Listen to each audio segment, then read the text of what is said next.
Unit A9, Fairness, Ethics and Standards. Fairness in testing.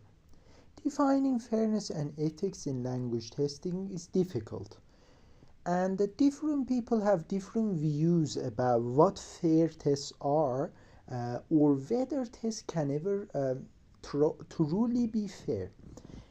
Tests have important social roles, so ethical and democratic approaches aim to use tests to expand opportunities and access jobs rather than misuse them. Ethical testing needs shared authority, collaboration, and involvement of different stakeholders, including test takers, as well as meeting criteria of validity. Professionalism by Davis. What is it? At the heart of an ethical approach to language testing that is designed to achieve fairness is the concept of professionalism, as developed by Davis. What a professional morality does is to provide a contract for profession and the individual with the public, thereby protecting all three. Then, what a professional morality does is to provide contract for the profession and the individual with public, thereby protecting all three. This contract morality takes the form of a code of ethics, code of practice, or standard document introduced by professional association, and to which individual members subscribe, it means follow, as an account of becoming a member of that profession. Another term is relativism. Relativism is the claim that standards of truth, rationality, and ethical right and wrong differ between cultures and historical ages, and that there is no universal criteria for judging them. Now, professionalism as a community of practitioners. What is it? Each individual language tester counts himself or herself as part of a community of practitioners and therefore engage in discussion, debate, and research that leads to progress. Professional knowledge is developed by a community of practitioners through research and discussion, not by individuals alone. What counts as truth is shaped by collective understanding, especially through scientific method. Peirce believed that there are four bases for considering something is true: tenacity, believing something because you always have; authority, believing something because authority says; prior reasoning, believing because it's logical; scientific method, believing based on systematic investigation. According to Peirce, continued investigation leads to agreement, so that truth is what the community eventually agree on. Because of this, some testing practices were once accepted but now are considered unethical or unproductive. So professional knowledge progresses over time. Here we have a case study about intelligence testing. The first intelligence test was produced with the aim of classifying children into mental levels to provide additional help for low scores. But then it was used in English to classify some test takers into feeble-minded group. This group then could be classified into idiot.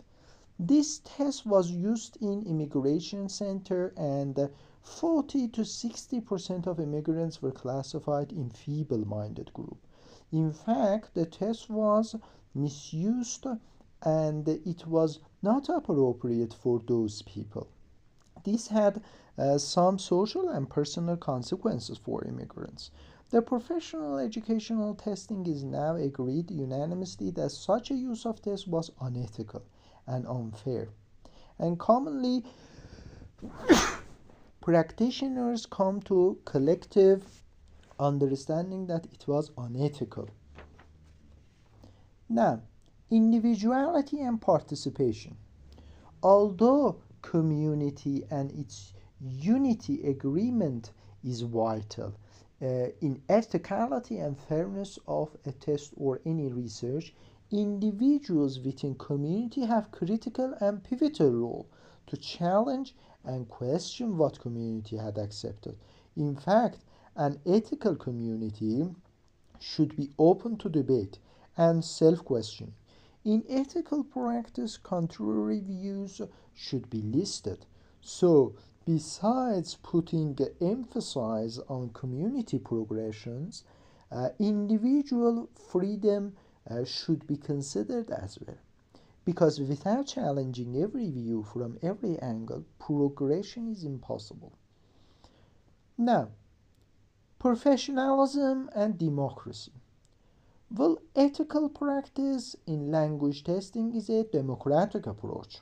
So, the ultimate goal is development of both individual and society.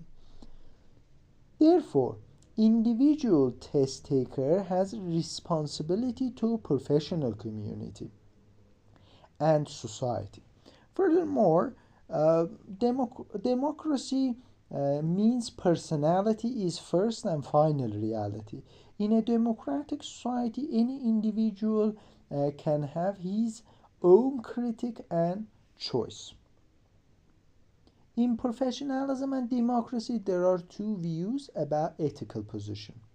One group believes that ethical concept is a historical, and other group believes that any ethical concept is related to particular context, culture, and community.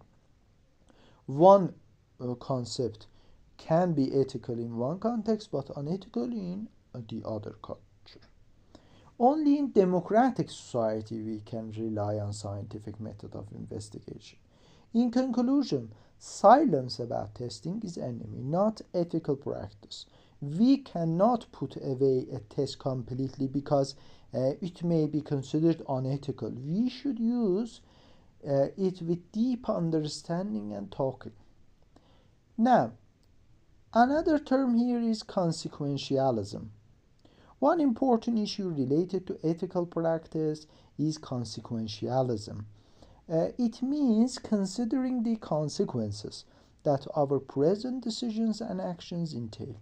Our intention in decision should be to maximize the good for all individuals and democratic society. As Messick introduced the notion of consequential validity in educational testing, and it's central in language testing as well. Messick considered the consequential validity as a core component of construct validity. It concerns the social consequences of score interpretation and use. It concerns the social consequences of score interpretation and use. Positive consequence, according to Messick, is best achieved through distributive justice. But what is distributive justice? Let me explain.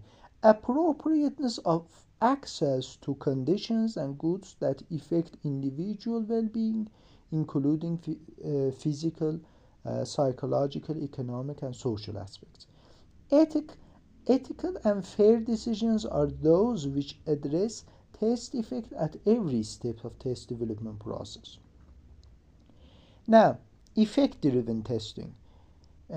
Ethical language testers should look at future to picture the effect of test is intended to have and to structure the test development to achieve that effect. Another part is on power and pessimism. Power and pessimism in testing. Foucault believes that examinations are symbols of power and control, not just for measuring knowledge. Tests are used to observe people, judge them against norms, classify them. In fact, individuals are considered as objects that institutions control.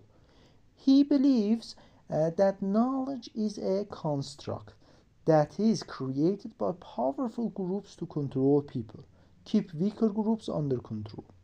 Postmodern thinkers claim that talk about ethics and fairness is not a universal truth. It is just a talk produced within specific societies to normalize behavior and protect those in power.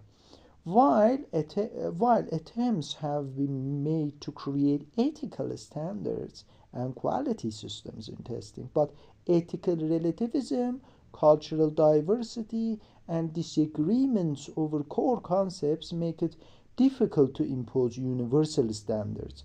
As a result, fairness and ethics in testing remains negotiated and politically changed rather than objective and fixed. Last part is taking power into account. Tests are instruments of power because of 6 factors. Tests are instruments of power because of 6 factors. 1. Tests are administered by powerful institutions and organizations. These organizations have complete control over type and content of tests. 2. Tests use language of science. Using statistics and scientific terms give the process authority and makes it this assumption that the system is fair even if they are not. 3. Tests use language of numbers. Quoting numbers in a report give the report an air of authority. 4. Tests use written form of communication. When there is no communication, it creates a sense of scientific. 5. Reliance on documentation.